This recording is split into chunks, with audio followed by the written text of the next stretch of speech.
जी बिस्मिल्लाहिर्रहमानिर्रहीम। अस्सलाम वालेकुम। मैं हूं बिलाल अहमद। उम्मीद है आप सब खैरियत से होंगे। क्या सिंध में गुज़िश्ता 7-8 सालों में होने वाली सरकारी भर्तियां कमोबेश 1.5 लाख जो मुलाजमतें बांटी गईं या बेची गईं, तमाम की तमाम क्या गैर कानूनी करार पाने जा रही हैं, इंक्लूडिंग सिंध हाई कोर्ट और जुडिशरी के अंदर जो तकर्रियाँ हुई, क्योंकि आर्मी चीफ को एमक्यूएम पाकिस्तान की जानिब से जो ख़त लिखा गया था, अब बहुत सारे ऐसे महकमे हैं, इदारे हैं जहाँ तक वो ख़त ये पहुँच चुका है और शायद कहीं ना कहीं से एक्शन होना भी शुरू हो गया है। कंवर नवीद जमील ने आज प्रेस कॉन्फ्रेंस की है कराची प्रेस क्लब में। डिप्टी कन्वीनियर हैं एमक्यूएम पाकिस्तान के और उनके साथ उनकी वकला टीम भी मौजूद थी।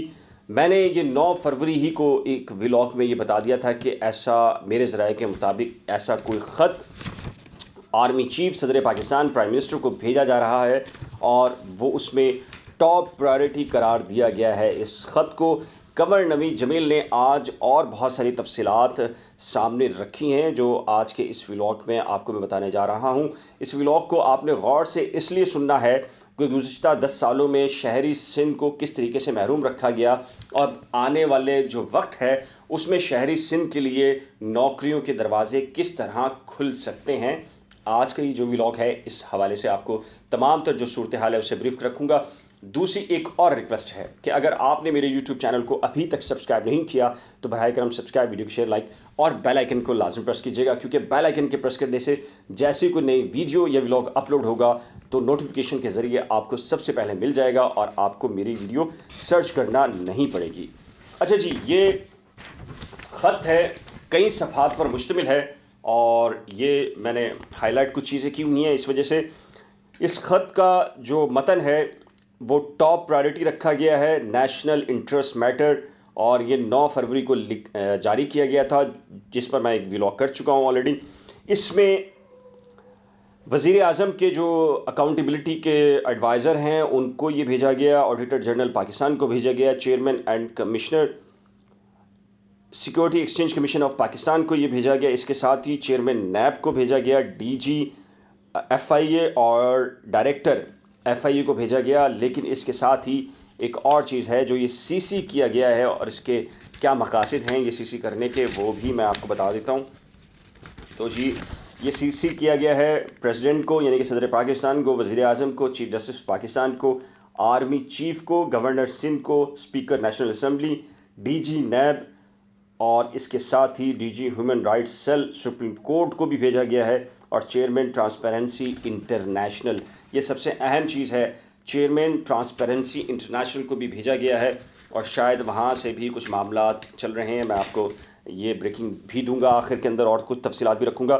कंवर नवीद जमील ने जो प्रेस कॉन्फ्रेंस की उसमें तो इब्तदाई तौर पर पहले ये बताया कि हमने इस इशू पर जो सीबा टेस्टिंग कंपनी है, बेसिकली IBA सक्खर के कुछ ऑफिशियल्स हैं, मैं उनके नाम आपको पढ़ के बता देता हूँ, जो इस ख़त का हिस्सा हैं बाकायदा तौर पर।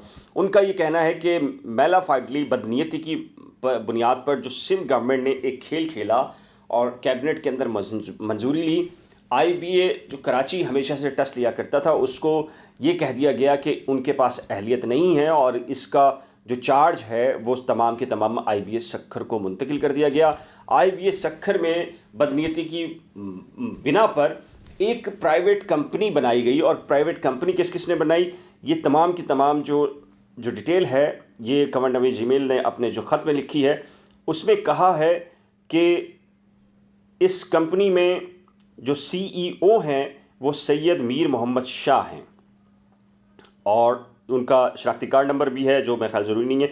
डायरेक्टर्स में डॉक्टर जाहिद हुसैन ख़ान, शेर मोहम्मद दाऊद पोता, और इसमें ये बताया गया कि ये एक कमरे के पर मुश्तमिल, और इसका एड्रेस दिया गया है कि ऑडिटर नेमली दिया गया इसमें Tanveer Arif, located at flat number A4 Anwar centre, यूनी नंबर 7 लतीफ़ाबाद हैदराबाद। कहा गया है कि ये एक कमरे का ऑफिस है और यहाँ पर ये कंपनी को लॉन्च किया गया। सीबा टेस्टिंग कंपनी है। एक साहब ने मेरा जो गुज़िश्ता व्लॉग था उसमें ये लिख दिया CIBA, सीबा ये नहीं था, SIBA सीबा है जो टेस्टिंग कंपनी। अगर आप सर्च करेंगे तो आपको ये दस्तयाब होगी। उनका ये कहना है कि ये IBA के अपने ऑफिशियल्स हैं, यानी कि सरकारी ऑफिसर्स हैं, उन्होंने ही जालसाजी करने के लिए अपने ही नाम से security exchange commission of Pakistan में एक कंपनी प्राइवेट लॉन्च की और उसके तहत ही वो वहाँ से घूम के टेस्ट लेते हैं और ये कंपनी जो तमाम की तमाम जो बरात दूसरी हैं वो भी हासिल कर रहे हैं और अपनी मर्ज़ी से उन्होंने चार्जेस फिक्स कर दिए टेस्टिंग के, एप्लीकेशंस के। 1750 रुपये एप्लीकेशन के चार्जेस हैं, जो कहा जाता है कि 150 या 200 रुपये होते हैं। चूँकि ख़ुद थे इसलिए इन्होंने उसकी फ़ीस भी 1750 कर दी ताकि जितना मैक्सिमम जो फ़ंड है उसको हड़प किया जा सके। और ये साथ ही का ये जो बैंक अकाउंट्स खोले गए हैं उनके मुताबिक जो तारिक मंसूर एडवोकेट ने भी ये कहा कि IBA सखर निजी अकाउंट्स नहीं खोल सकता, लेकिन ये जो मामला है उन्होंने पूरी डिटेल के साथ बताया है और ये कहा कि ये तमाम के तमाम इसका जो बुनियादी मकसद था। कमर नवीद जमील ने कहा कि हमने इस ख़त में नहीं लिखा, लेकिन हमारी मालूमात के मुताबिक ये अरबों रुपए का स्कीम तो है ही, यानी कि ये हज़ारों नौकरियां तकरीबन 2015 में ये लॉन्च की गई थी कंपनी। कहा कि 2015 से लेकर अब तक जितनी नौकरियां बांटी गई हैं, बेची गई हैं, उनका मैटर तो अलग है, यानी कि तकरीबन कोई 1.5 लाख नौकरियां हैं जो बांटी गई हैं इस प्रोसेस के तहत। और जो शहरी सिंध है ख़ासकर, उसमें जो कोटा था उसको बुरी तरीके से रद्द किया गया और नज़रअंदाज किया गया और जो दही इलाके के लोग थे उनको नौकरियां दी नहीं गई बल्कि उन्हें नौकरियां बेची गई हैं बुनियादी तौर पे। कमर नवीद जमील ने कहा कि ये अरबों रुपए का स्कीम और भी है, इसमें मतलब मनी लॉन्ड्रिंग भी हो रही थी। ये जो अफसरान हैं ये करने में मुलव्विस थे। और साथ ही फिर उन्होंने कहा कि हमारी जो आइनी दरख्वास्त है सिंध हाई कोर्ट में, हम ना सिर्फ वहाँ पर हमें स्टे मिला हुआ है, हम सुप्रीम कोर्ट भी जा रहे हैं। यानी कि सुप्रीम कोर्ट क्यों जा रहे हैं? उनका कहना था कि ये जो स्कीम आया है, एक तो ख्वाजा इजहारुल हसन ने दरख्वास्त दायर कर रखी है सिंध हाई कोर्ट में, जस्टिस मोहम्मद अली मजहर थे, उन्होंने उस पर फाइनल आर्गूमेंट भी किया, लेकिन वो सुप्रीम कोर्ट चले गए, वो फिर दोबारा से रीहियरिंग पर आ गया। अब चीफ जस्टिस अहमद अली शेख दोबारा से उसको सुन रहे हैं। तो ख्वाजा इजहार भी परेशान दिखाई देते हैं। वो कहते हैं कि मैंने एक फ़ाइट की है कि गुज़िश्ता 10 साल के अंदर जो कराची है उसके जो रहने वाले लोग हैं उनके जो डोमिसाइल थे उन्हें नौकरियां नहीं दी गई, बल्कि बाहर से लोगों को लाकर उनके जाली डोमिसाइल PRC बनाए गए और फिर उन्हें नौकरियां बांटी गई हैं। कम से कम आप चलें 20-25 साल का नहीं, 10-15 साल का आप ऑडिट करा लें, उनकी तस्दीक करवाई जाए कि ये डोमिसाइल और PRC किसने बनाए हैं, किसके हैं, कौन है कौन नहीं है। मैं एक व्लॉग आपको पहले कर चुका था और बता चुका था कि सिविक सेंटर में जो डिस्ट्रिक्ट ईस्ट का रिकॉर्ड जलाया गया था उसमें तमाम तर जो शहरी आबादी के लोग हैं, कराची वाले हैं, उनका तो डोमिसाइल PRC मौजूद ही नहीं है। यानी कि मैं खुद अगर गुलशन इकबाल में रहता हूँ और अगर मेरा गुलशन इकबाल का डोमिसाइल था और तो वो जो रिकॉर्ड जल चुका है मेरे इल्म में ही नहीं है। अगर मुझे कभी 10 साल के बाद उसकी ज़रूरत पड़ेगी तो मुझे फिर पता चलेगा कि मेरा तो डोमिसाइल ही नहीं है, वो तो रिकॉर्ड ही नहीं है। वहाँ पर कोई ना कोई और आकर आपके नाम के ऊपर कोई और जो है वो डोमिसाइल जारी हो चुका होगा और वो उसको नौकरी का हक भी हासिल होगा और शायद नौकरी हासिल भी कर चुका हो। तो ये तमाम तर उनका ये कहना है कि हम ये तमाम तर जो फ़ाइट है वो ये कर रहे हैं। आर्मी चीफ़ को भी ये ख़त भेजा गया है।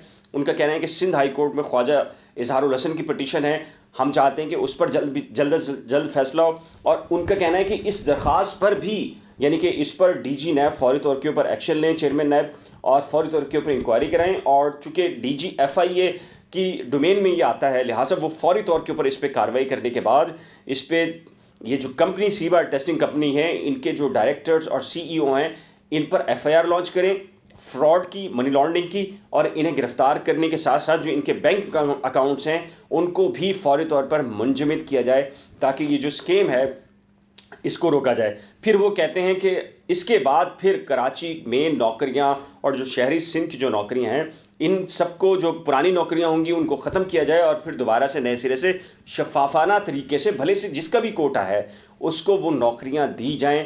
ये आज की सबसे अहम ख़बर थी, जो डेवलपमेंट थी वो मैंने आपके सामने रखी है। कमर नवीद जमील ने ये ख़त अब डिस्क्लोज़ कर दिया है और मैं इसे 9 फरवरी को ही आपके सामने रख चुका था। इन तफसीलात से मुतल्लिक ये आपकी कीमती राय हो तो नीचे दिए गए कमेंट सेक्शन में अपनी कीमती राय का इजहार ज़रूर कीजिएगा।